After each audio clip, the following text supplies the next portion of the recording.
Bona tarda. La vegada anterior que em vaig adreçar a vostès des d'aquesta taula i vostès van tenir la paciència d'escoltar-me, que aquesta és una altra, he procurat que el que els expliqui sigui al mateix temps que didàctic, al mateix temps amè. I avui el tema és seriós, perquè es donen distintes circumstàncies que el fan important. En primer lloc, es tracta d'un sant i, en segon lloc, és un símbol de Catalunya. I això fa que alguna cosa que diré podria ferir alguna sensibilitat. Si el receptor té la pell molt fina, en un sentit o un altre, doncs pot pensar que això és una bestiesa el que estic dient. Aquí hi ha llegenda, hi ha història i hi ha de tot. Però que ningú s'espanti, perquè, com veuran, tot el que envolta Sant Jordi és legendari, o pitjor, és directament ben interessat. El que comentaré és el que he pogut esbrinar de la vida del sant, de la seva llegenda, de la relació amb Catalunya i d'altres llocs i alguns Sant Jordis que, sense ser sants, comparteixen amb ell el matar un drac i alguna altra cosa. Com deia, el tema és seriós, però com que m'agrada l'humor, al final, si m'ho permeten, us llegiré un conte que vaig escriure ja fa bastants anys i que, inspirat en Sant Jordi, narra la història d'algú que no ho és. Comencem. Sant Jordi és d'aquells sants estranys dels que se'n saben ben poques coses, però dels que se n'ha parlat tothom i és patró d'una munió de pobles i nacions que porten el seu nom i també porten el seu nom multitud de persones. Per què aquest fenomen? Comencem per veure què diu l'Església de Sant Jordi, que de fet és ben poca cosa, fins al punt que es va arribar a qüestionar si treure'l del calendari per considerar-lo legendari. Va ser el Concili Vaticà II, o sigui que el tenim a tocar, però davant a les possibles protestes d'anglesos, russos, portuguesos, sobretot georgians, país que porta el nom de Georgios, catalans, aragonesos i una munió de pobles i ciutats del món que el tenen per patró, ho van deixar tal com estava, però de fet està eliminat com a sant, diguem-ne, oficial, encara que es permet honorar-lo, faltaria més. Això passa amb una munió de sants que, si llegeixes entre línies, veus que tenen els atributs de déus ancestrals i que per cristianitzar-los els van convertir a sants, i aquí pau i després glòria. N'hi ha una colla de sants que, bé, tenen les característiques d'algun de la mitologia grega o de qualsevol mitologia. Això donaria per una altra llarga conferència, però no em veig en cor de preparar-la, la veritat. Hi ha masses coses per veure en aquests casos. La història que es dona com a autèntica és que Sant Jordi va néixer a la Capadòcia, a l'actual Turquia. Alguns diuen a Geòrgia, i que per això es diu així, però de fet sempre s'ha dit Sant Jordi de Capadòcia, i que va néixer entre l'any 275 o 80 després de Crist. Era de bona família i va entrar a l'exèrcit de l'emperador Dioclecià, on aviat va ser oficial. L'emperador va iniciar una persecució als cristians i Sant Jordi va rebre l'ordre de ser un dels que els havia d'executar. L'ordre imperial, però, va quedar en res perquè es va declarar cristià i després de partir turment li van tallar el cap. Això passava el 23 d'abril del 303, a inicis del segle IV, segons en diuen les cròniques, i segons assegura, el sant està enterrat a Lot, a l'actual Israel, sense que ningú expliqui com hi va fer cap. Però cal tenir en compte una cosa, que era el pas dels cristians cap a Jerusalem, Lot. Encara ho és ara, perquè allí hi ha el camp d'aviació Ben Gurion. Va ser, com deia, pas de cristians durant i després de les creuades. I això vol dir que rebien forces d'eixes i diners al seu pas. Actualment, i tenint en compte que està a prop de Tel Aviv, hi ha el nus ferroviari més important d'Israel i també, com deia, l'aeroport Ben Gurion. Naturalment, els hagiògrafs, que no geògrafs, els hagiògrafs són els que fan escriuen la biografia dels sants, i per no dir-li biografia, se n'hi diu hagiografia. Bé, doncs els geògrafs no es van conformar amb aquesta versió tan sucinta i la van adornar força tot el que van poder, creant la llegenda del martiri del sant.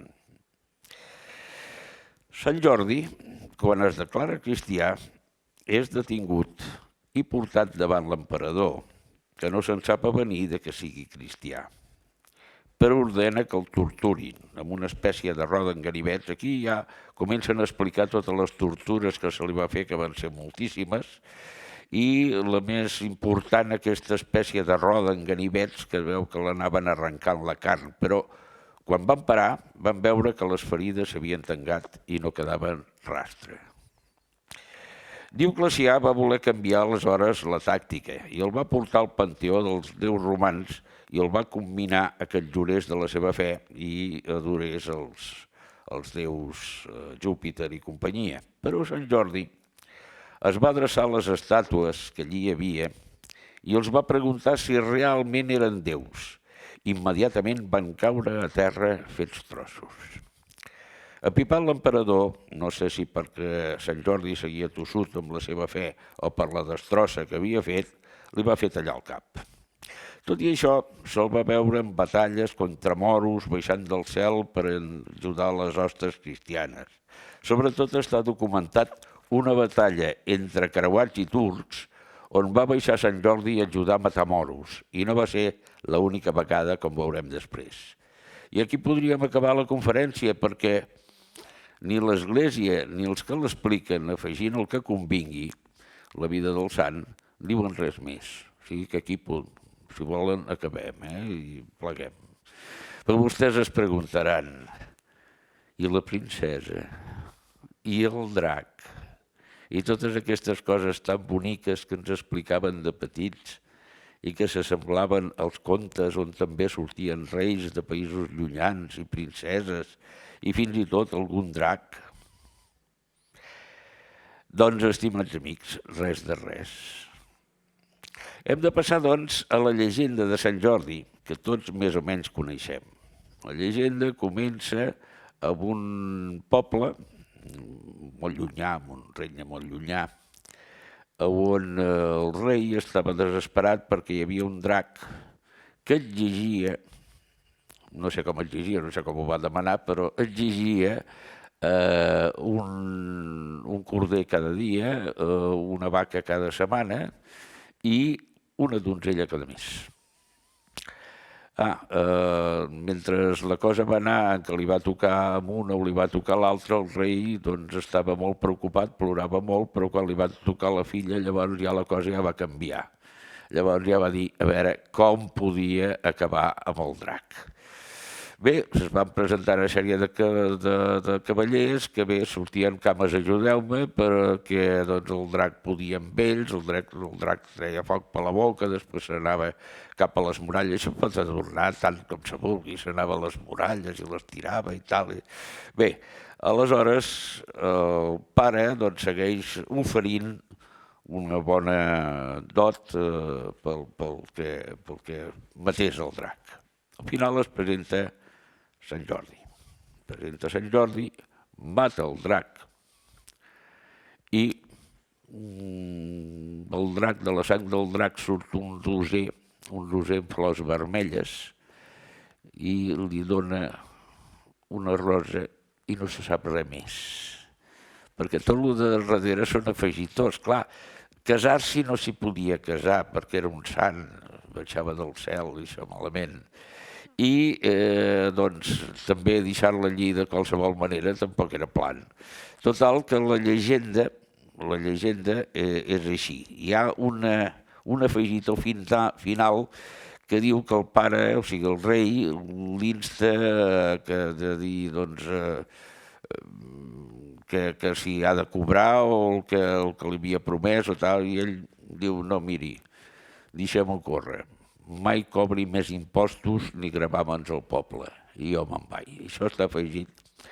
I no s'explica si aquell poble es va arruïnar d'alguna manera, si no hi havia impostos. Però bé, és així. Històricament, i ara canviem ja de terç, com dirien els taurins. Històricament, les esglésies romàniques, pròpies del segle XI, XII i molt tardans al XIII, tenien habitualment, excepte Reus, que sempre han sigut molt originals, o sigui, perquè l'església romànica que hi havia on és ara la Prioral de Sant Pere, sempre s'havia dit que s'havia dit de Santa Maria, però ara resulta que no, que els historiadors moderns s'han donat compte de que es va dir ja de Sant Pere. No sabem exactament per què, perquè, clar, Sant Pere normalment és de pobles pescadors i aquí d'aigua poca. Bé, és igual, això ja seria per una altra cosa, no? Bé, Santa Maria normalment es deia, totes les esglésies es deien o de Santa Maria o de Sant Miquel. O sigui, si aneu mirant la geografia, veureu que és així. La Verge, fins aleshores, no havia tingut el pronunciament que té ara. O sigui, tothom la tenia per una bona dona, però res més. A partir de l'edat mitja, doncs, ve l'adoració a la Verge Maria. I d'aquí ve també que els protestants doncs, la tinguin per una bona dona, però res més. Sant Miquel, entre els cavallers i nobles, estava tan honorat que fins al punt li prenia la patent al propi Déu. O sigui, els cavallers adoraven a Sant Miquel, o sigui, volien ser com Sant Miquel. I bé, la veritat és que ja dic, Déu anava quedant, ja anava baixant a segona divisió. Això de prendre-li la patent doncs passa també a Barcelona amb Santa Eulàlia. Santa Eulàlia és la patrona de Barcelona, però la Mercè és la que avui en dia està al candeler. I aquí passa amb Sant Sebastià, a Reus. O sigui, el copatró és Sant Sebastià, Misericòrdia va ser molt posterior. Bé, amb tot això de Sant Miquel, l'església es va alarmar molt i van pactar amb els cavallers i inventaren Sant Jordi i la llegenda del drac, que naturalment representa la maldat, en aquest cas, o sigui, el dimoni. Ja si s'heu fixat, moltes vegades Sant Miquel en lloc d'un drac té un dimoni a sota, o sigui que és el dolent de la pel·lícula. Encara que avui en dia se'ns presenti el drac amb un aspecte simpàtic i juganer, de fet, els inventors eren qui manaven. O sigui, i els cavallers van quedar-se amb Sant Jordi perquè la veritat és que aleshores el que era el govern era els tres braços. Els tres braços, jo ara m'ho venia al cap Pau Casals, que amb el cèlebre discurs a l'ONU deia que Catalunya havia tingut un Parlament abans que Anglaterra. És veritat i no és veritat. És veritat perquè veritablement sí, existia, però era aquests tres braços. Un dels braços era el braç militar, o sigui, el braç dels nobles, el braç dels cavallers. L'altre és l'eclesiàstic, no cal dir qui eren. I l'altre era la gent rica, el que avui ne diríem els banquers. A més, doncs el rei, naturalment.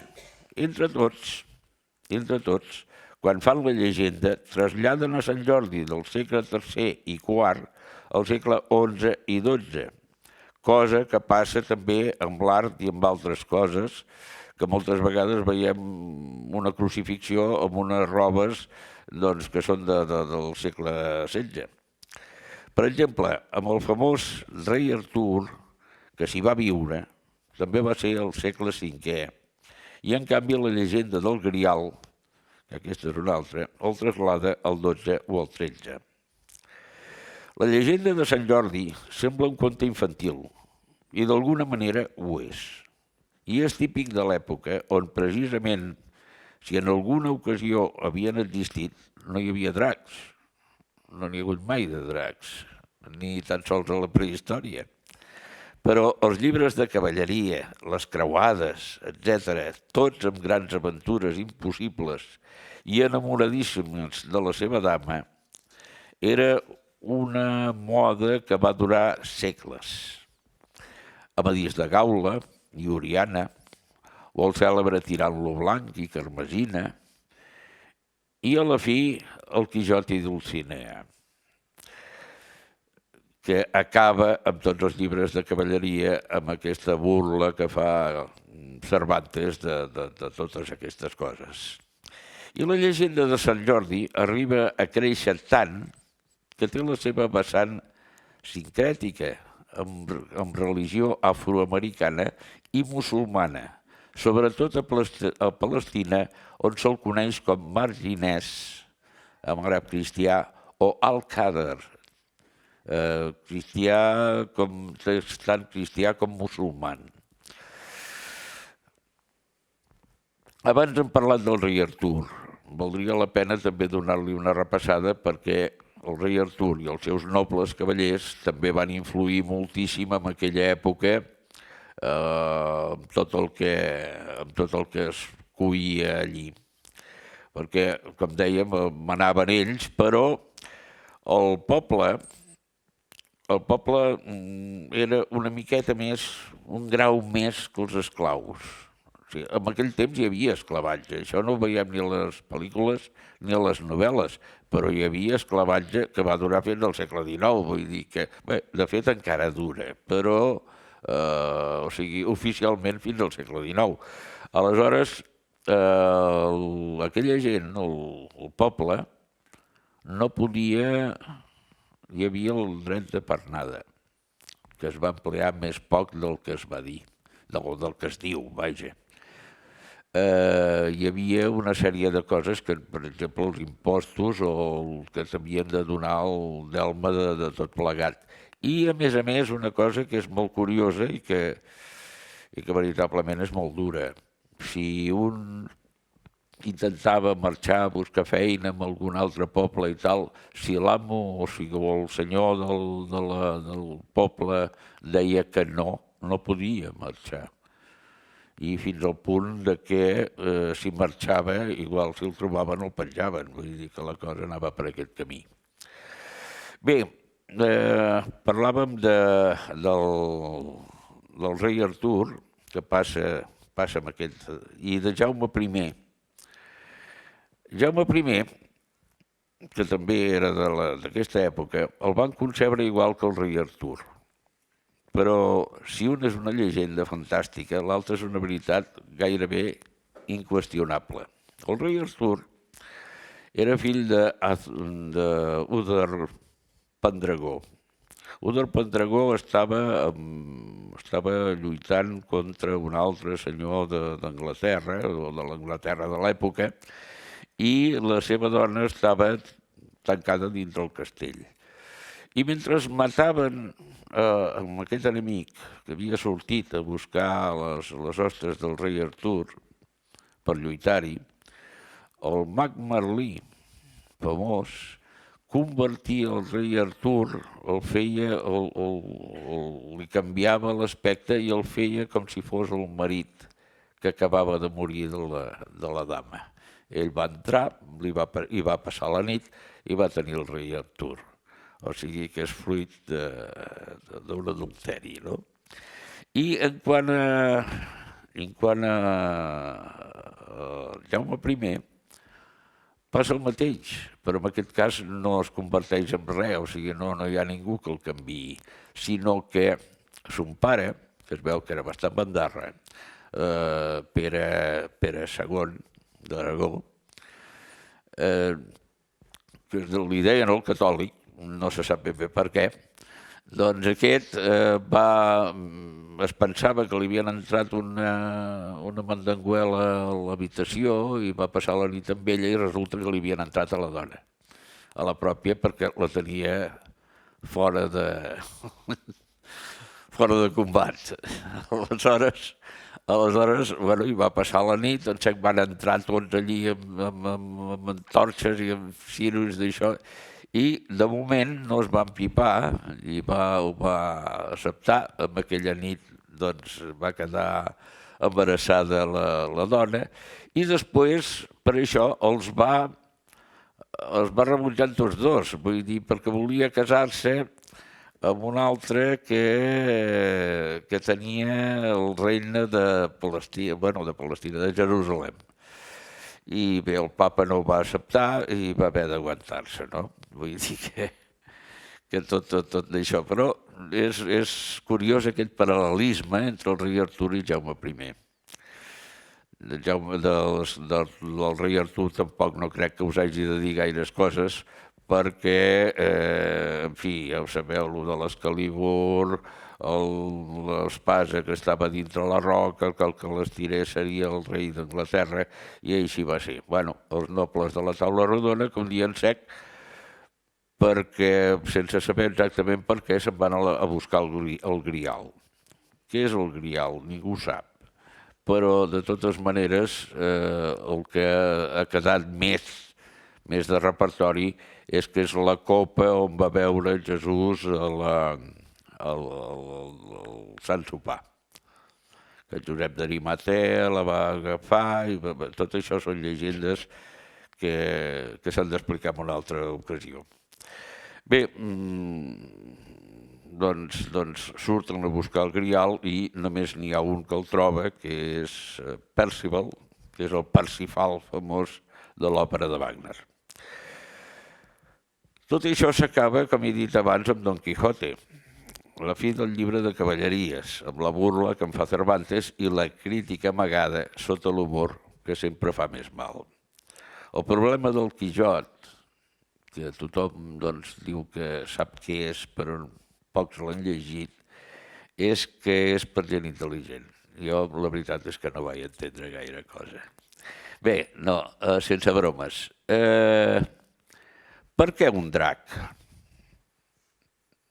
Per què una serp? Perquè de dracs no n'hi havia, però de serpotes grosses sí. Per què una serp? Per què? Doncs pels símbols. Hi ha dos símbols que dominen la qüestió de la sabidoria. Un és el símbol de l'oca. El camí de Santiago li diuen el camí de l'oca.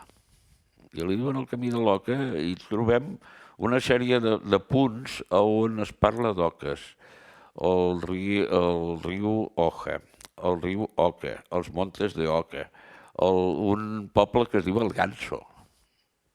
Tot això, ja dic, tot això val per una altra conferència.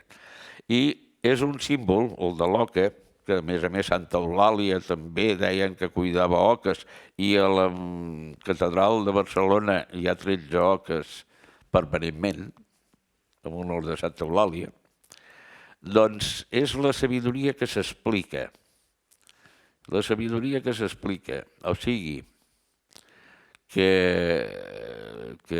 quan veiem, per exemple, un sant, naturalment un sant no el veiem la figura del sant, veiem que té un llibre obert. És que vol dir que explicava coses, que donava la seva sabidoria als altres. I aquest és el símbol de l'oca. Llavors hi ha el símbol de la serp o del drac. Aquí els sants que tenim, les imatges que tenim dels sants, tenen a la mà un llibre tancat. Vol dir que és hermètic, vol dir que només ho sap ell, vol dir que li has d'arrencar, que li has d'aprendre. És secrets, són ocultisme. Aquest és el símbol de la serp o del drac que passa a llegendes i passa també a algun conte infantil i ja està. De tota manera, la serp o el drac, que de fet tot és el mateix, té una personalitat que li dona segons el pensament de cada un. O sigui, un té el seu propi drac.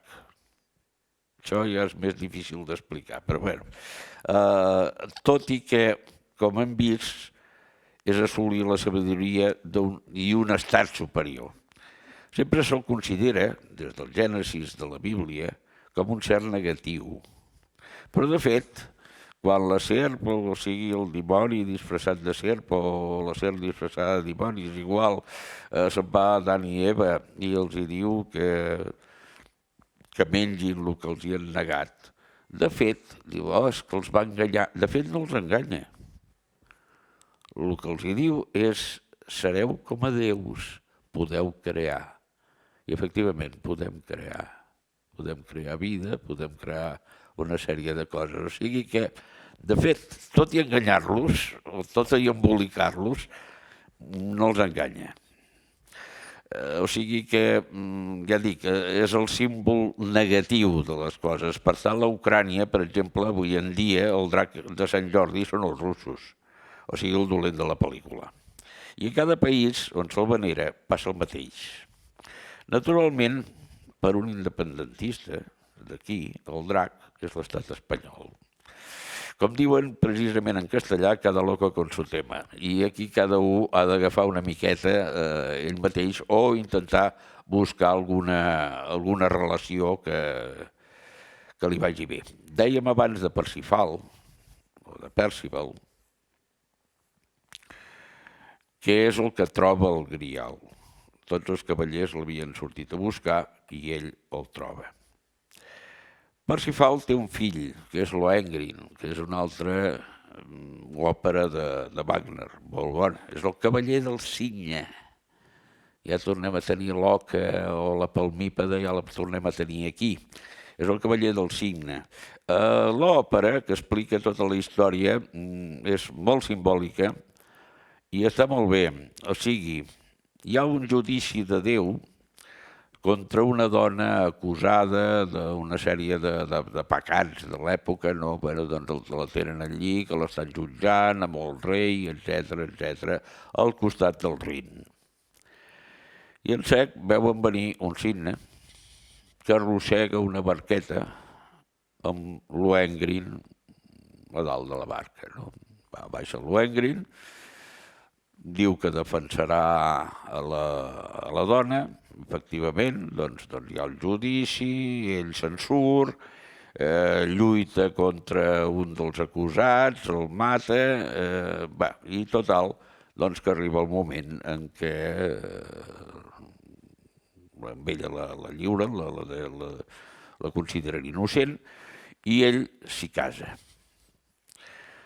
Llavors sona aquella música que a tots ens ha sonat de tant en tant, bueno, de tant en tant no, una vegada, que és la marxa nupcial típica i tòpica que coneixem tots, pertany a aquesta òpera, el Lohengrin.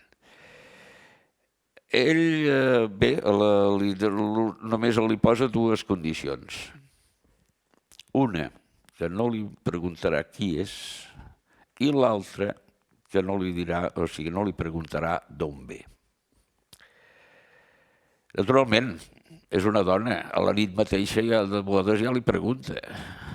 Aleshores ell li contesta i, bé, doncs ha de... Home, no ho faig tan malament, tampoc no, perquè m'apaguin el llum. Bé, doncs, total, que ha d'agafar i ha de marxar. Aquesta és la història de Lohengrin, que ve a parlar de la història de l'oca, no? A veure, personatges que maten el drac. Hem dit l'arcàngel Sant Miquel, efectivament. Sempre el té sota el peu i amb la llança. Ja dic, de vegades és el dimoni, de vegades és un llac. És un drac, perdó. I hi ha un altre detall de Sant Miquel, que no sempre hi és, però que és molt curiós. Porta una balança a la mà.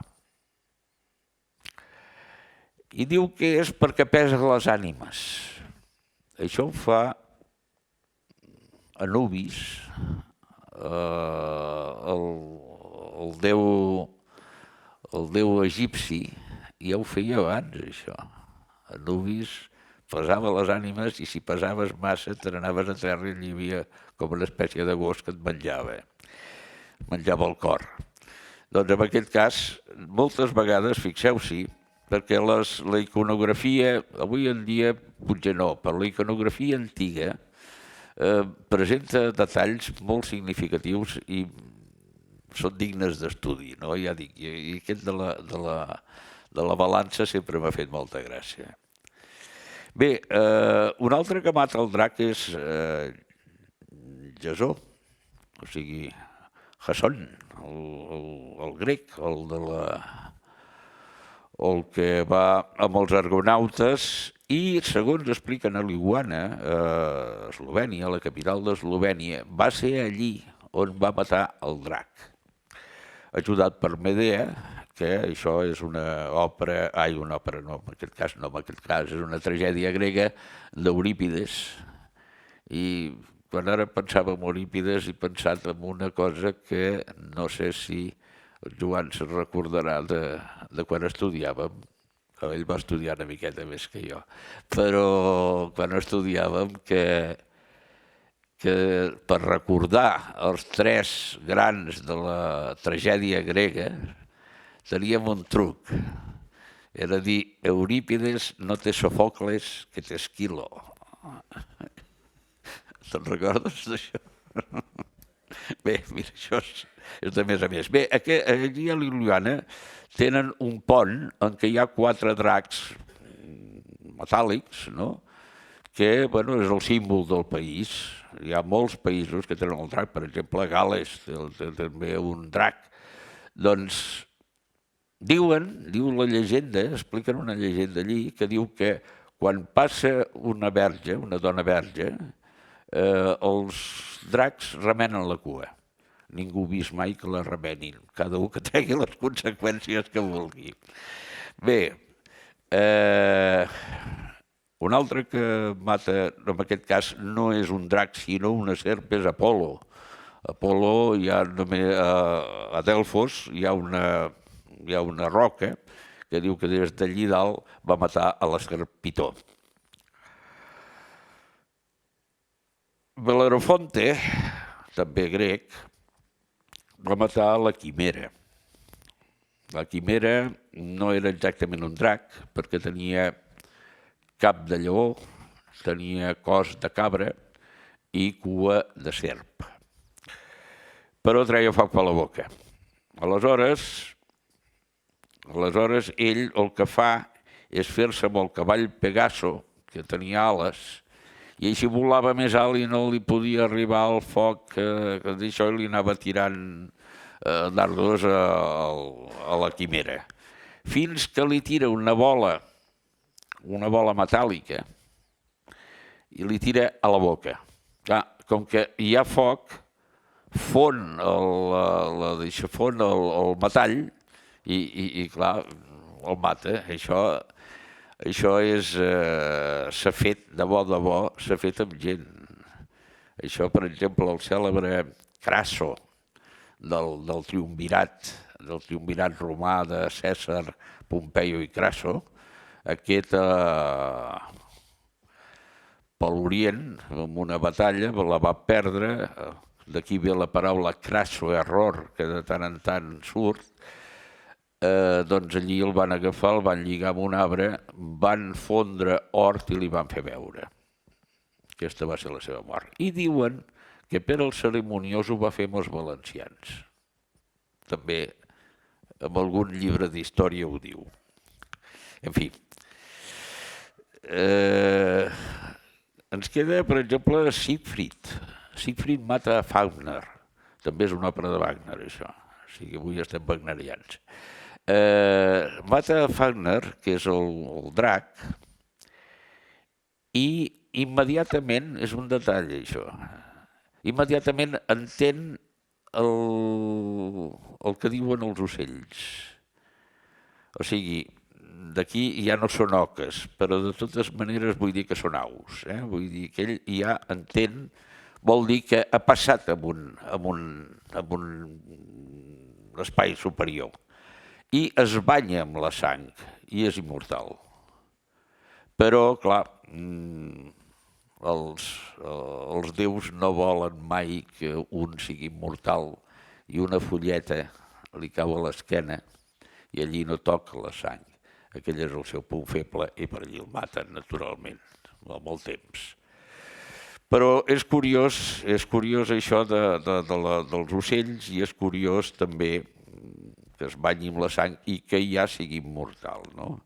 Com també ho és, en aquest cas no hi ha drac per entremig, però com també ho és Aquil·les, quan la mare Tetis l'agafa i el suca a l'estígia i d'aquesta manera doncs, és immortal, excepte pel taló. I per allí el mata el tontet d'això, ara em sortirà el nom, és igual. Bé, fins i tot tenim un que mata el drac, que és japonès, un tal Susanoo Uo, però té una manera original de matar-lo. Primer li posa com una espècie de plat o palangana amb sake. El drac se'n va cap allà i se'l beu, s'emborratxa i llavors el pot matar tranquil·lament, no?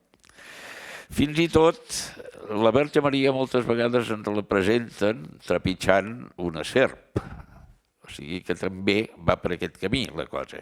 I no cal dir les culebres d'Astúries, que són molt famoses, que són uns llocs que hi havia aquestes serps que guardaven sempre un tresor. Un tresor que no s'ha trobat mai. O sigui, cap d'ells, de totes les que guardaven, cap d'ells han trobat un tresor. El que passa és que ja tornem al símbol. Possiblement, aquest tresor era una cosa, diguéssim, etèria, no? O sigui, buscar la transcendència, com els que fan el camí de Santiago. Ens queda un, però que en aquest cas no és un drac, sinó que és un cocodril, que és Isis i Osiris. Set, que és el germà d'Osiris, que és el dolent, diguéssim, el mata, el fa trossos i el tira al Nil. I bé, Isis recull tots els trossos i els va unint. I els troba tots, menys el sexe, perquè se li havia menjat un cocodril, que també són ganes.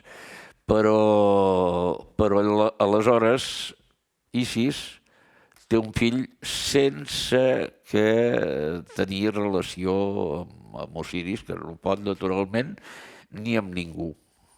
És una de les primeres verges que hi ha, que tenen un fill, no? Llavors després té a Horus, i Horus mata Set, i bueno, és el dia i la nit. Bé, venim cap aquí, em permetre un moment. Moltes gràcies.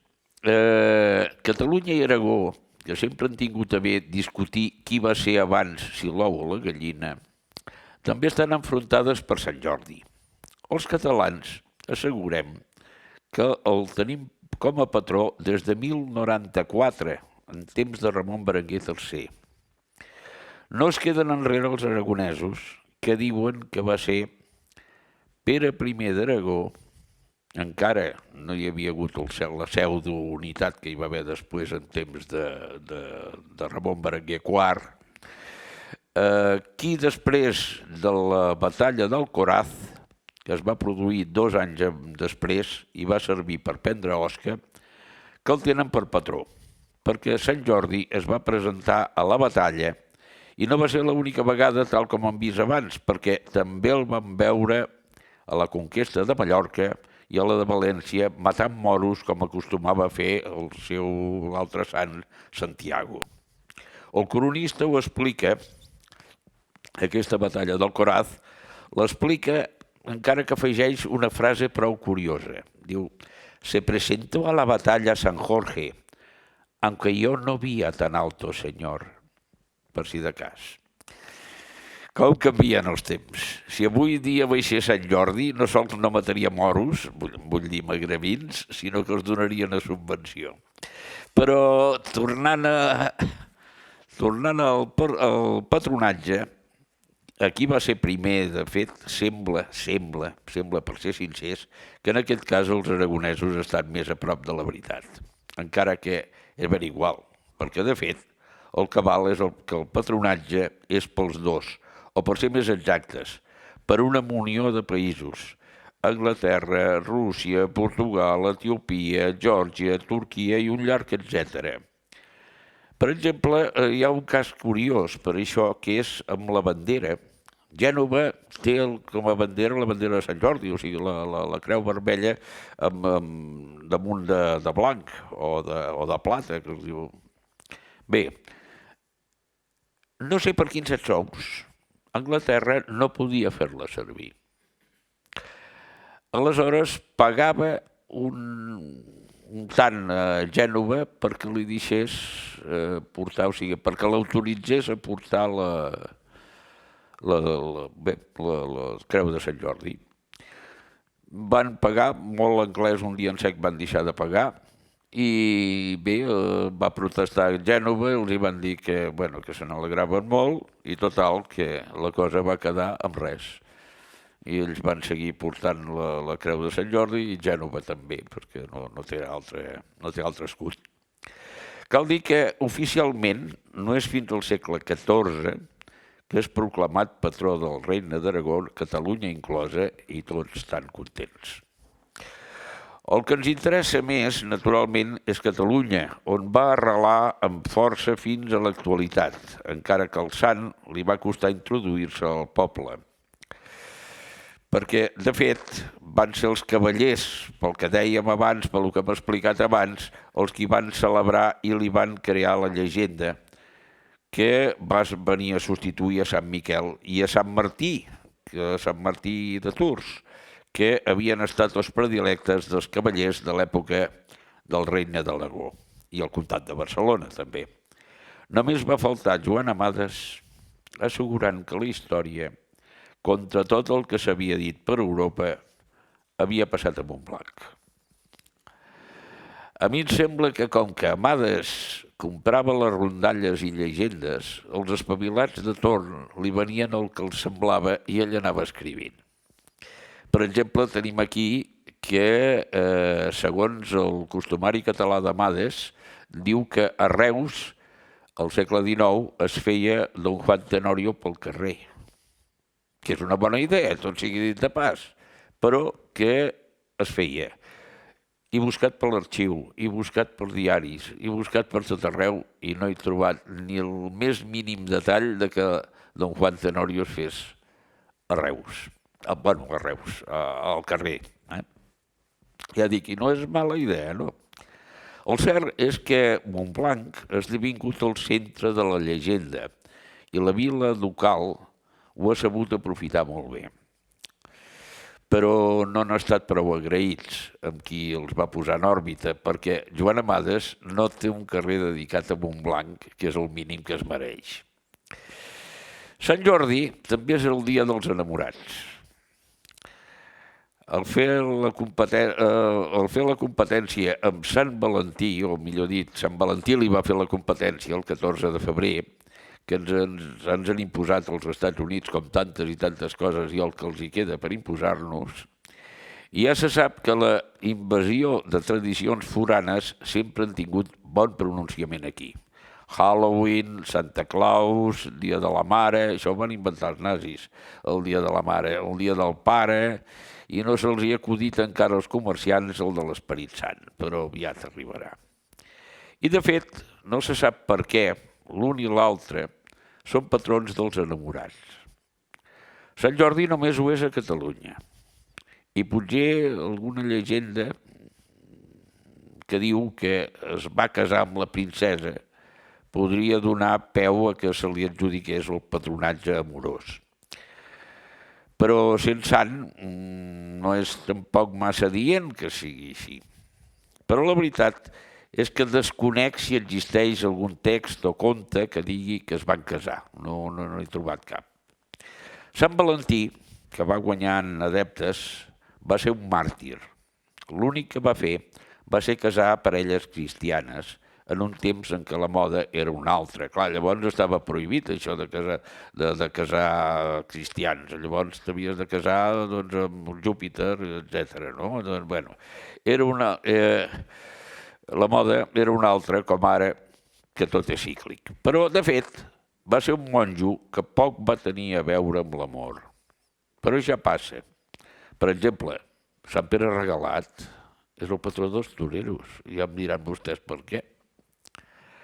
Es diu que a partir del segle XV ve la tradició de regalar una rosa, normalment acompanyada d'una espiga de blat, símbols d'amor i passió en ser vermella, i l'espiga símbol de fecunditat. Això se li regala a la noia estimada.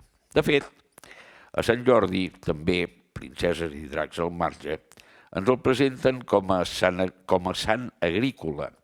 I la cosa és que va ser una manera d'introduir-lo en la gent de menys categoria, que en tenien més de pagesia que no pas de cavalleries.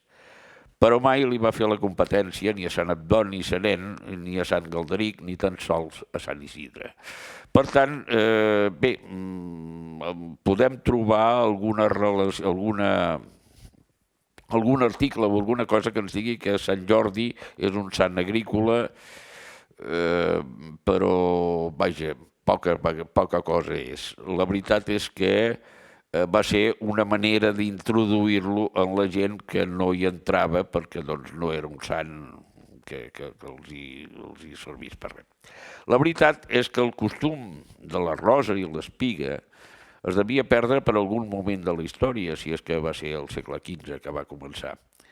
I no va ser fins la Renaixença, a finals del segle XIX, que va tornar.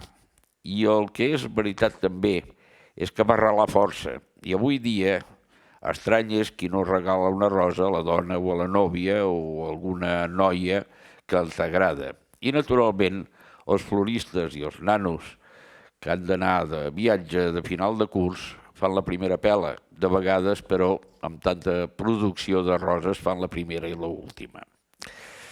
Pel que fa al llibre que regala l'enamorada i que amb un 21% d'IVA li costa bastant més car que la rosa, no va ser fins als anys 20, quan l'escriptor valencià Vicenç Clavel ho va proposar a la Cambra del Llibre de Barcelona i que un espavilat llibreter ho va posar en marxa al cap i casal. Moda que s'ha copiat a tot l'estat espanyol, no tot no, però en molts llocs de l'estat espanyol s'ha copiat aquesta moda i fins i tot hi ha hagut algun indici fora de les fronteres espanyoles. L'excusa és que es diu que coincideix amb la mort de Cervantes i de Shakespeare. Del primer hi ha constància de que va morir el dia de Sant Jordi, però del segon fins i tot es dubta de que s'hi va existir o si era un grup de persones que firmaven, diguéssim, igual, tots igual, per fer les obres que van fer. És curiós que gent que no llegeix a la vida es baralla el dia de Sant Jordi per aconseguir un llibre, que naturalment no llegirà o serà l'únic que llegirà aquell any. Per mi, Sant Jordi, per això dels llibres, hauria de ser cada dia de l'any. Per mi ho és. Però així seguim i seguirem, sigui una veritat la llegenda de Sant Jordi, perquè les tradicions neixen d'alguna manera i, com deia el nostre poeta Bartrina, el que tampoc té massa bona premsa, potser perquè escrivia en castellà, si quieres ser tan feliz como me dices, no analices. Perquè, si no, molta història, molta llegenda i fins i tot alguna fita religiosa que ens hem cregut i que hem defensat fins i tot, se'ns en pot anar en orris. Això també passa amb la història, que cada un l'escriu com li convé o com li sembla, però aquesta és una altra història també que cal explicar-la en un altre moment. I ara, tal com els he dit al principi, si no en tenen prou, doncs els llegiré un conte infantil que, inspirat en Sant Jordi, vaig escriure fa bastants, potser masses, ja anys, que espero que els hi agradi. Us interessa? Sí? Doncs endavant. Diu, vet aquí que una vegada en un país molt llunyà, hi havia un rei que estava desesperat. Tot li anava malament, conseqüència de que el seu reialme s'hi havia instal·lat un terrible drac que amenaçava en destruir la ciutat si cada dia no li entregaven una ovella, un cop a la setmana una vaca i un cop al mes una donzella. Naturalment, la ramaderia, que era font de riquesa en aquell temps, havia minvat de mala manera i les ovelles que no havien fugit amb el pastor eren devorades pel drac que, si en algun moment se li havia negat el tribut, s'havia presentat a les portes del poble derruint la muralla a cops de cua i incendiant el que trobava al pas amb el seu alè igni. Tot anava malament, però el pitjor era l'haver de donar-li aquella bestiota a la donzella cada mes. Les víctimes eren entregades després d'un rigorós sorteig i mai més se'n sabia res d'elles. Un dia, la mala sort del rei es feia més palesa quan el sorteig va assenyalar a la seva filla que a finals d'aquell mes hauria de ser entregada al drac. El rei, que fins aleshores s'havia limitat a lamentar públicament, fins i tot amb llàgrimes als ulls, que altres noies acabessin a la panxa del drac, va decidir fer el possible per evitar-ho. Immediatament va enviar heralds a tots els 4 punts cardinals prometent una forta recompensa i la mà de la princesa a qui la lliurés d'una mort tan horrible.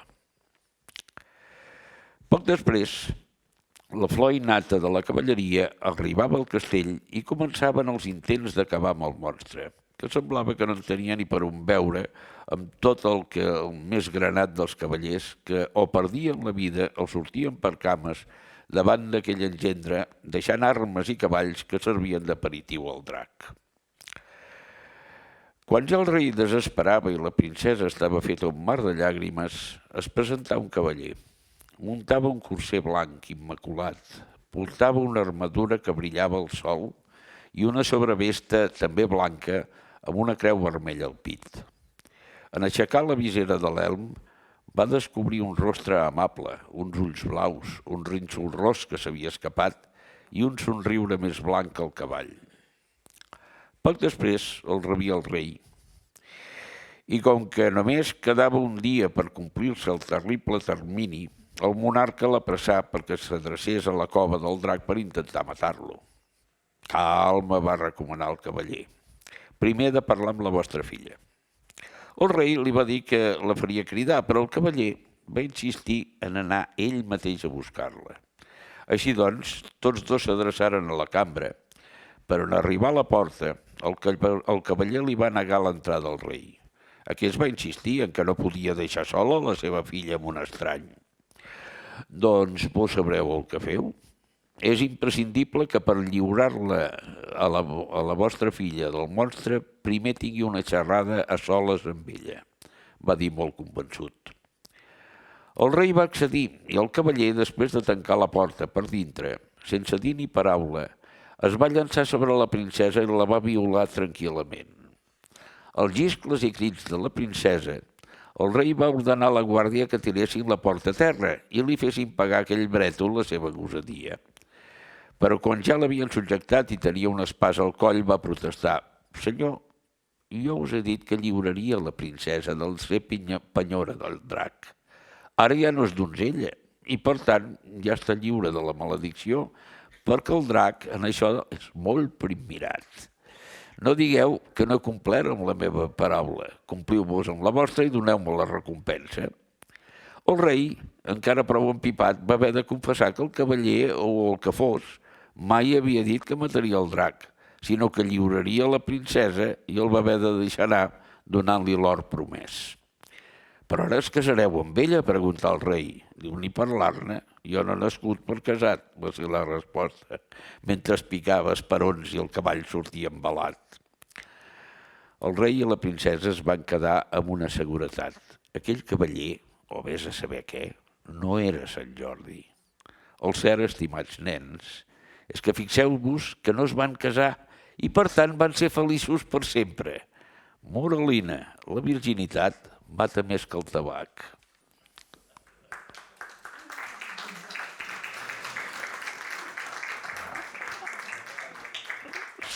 si hi ha alguna pregunta, algú vol preguntar alguna cosa, i jo la puc contestar amb molt de gust en aquests 5 minuts que hem fet curt. Sí. Només un incís, ja que hi ha metges a la sala. El senyor Esplètic portava una serp. Té relació? La serp? La serp d'Esplètic, dels metges. Sí, bueno, a veure, la serp, clar que té relació. Clar que té relació. O sigui, a veure, no sols són els metges, sinó els farmacèutics, que també tenen una serp. Vull dir, i el mateix Hermes, Mercuri, porta també serps. O sigui, és el símbol. És el símbol. O sigui, a veure, és bastant difícil d'explicar-ho en 4 paraules, però li repeteixo, és el símbol. El símbol que hi havia de la serp, sobretot la serp entrellaçada. Alguna més que pugui contestar millor? Has fet alguna similitud entre la serp i el drac, com a elements intercanviables en el sentit de representar el perill o l'amenaça? No, més que res és la sabidoria el que porten. És la sabidoria. O sigui, la serp i el drac, clar, de dracs no n'hi havia, vull dir, això és un invent. La serp i el drac són animals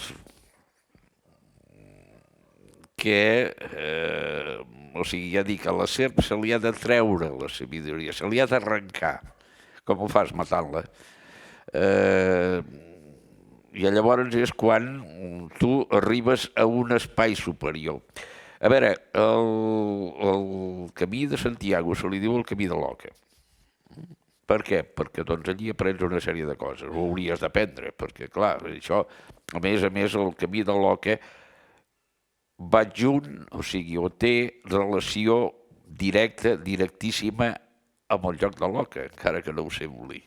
O sigui, cada cosa, a veure, si féssim aquí un joc així, què faríem? Faríem 100 caselles o 50 caselles, o sigui, un número concret, n'hi ha 63. N'hi ha 63 perquè ha de sumar 9.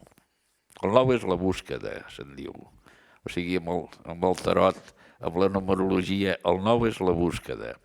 Aleshores, les oques van al 5, 4, 5, 4, o sigui, 9, 9, 9, 9. En fi, això dona per una altra conferència. Algú més? No ens deixem-ho córrer aquí. Moltes gràcies a tots.